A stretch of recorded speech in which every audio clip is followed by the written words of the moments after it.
පටන් ගත්ත දවසේ ඉඳන් කැඩි කැඩි තනියෙන් හරි මම මේකේ ඉන්නවා කියලා එල්ලෙලා හිටපු එක්කෙනා තමයි මේ. ඩග්ලස් කියලා කියන්නේ. මෙයා තමයි හිටියේ. හරි හරියට හයියට හිටියා. නෑ මේ මම්ගේ මල්ලි. මේ ඔය අනුර කුමාර අපේ අගමැතිතුමා ජනාධිපතිතුමා එකටම හිටිය කෙනෙක් තමයි මේ.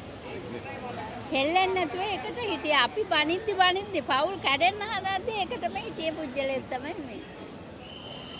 ඉතින් අපිට ඒ පස්සේ ඉතින් එහෙම දුෂ්කරතාවයන් නැද ඉඳලා අඳුලුත් ආවනේ. ඔව්. මේ තත්ත්වයට මේ පක්ෂේ ගෙනාවු එක ගැන මට පුදුම සතුටක් තියෙනවා.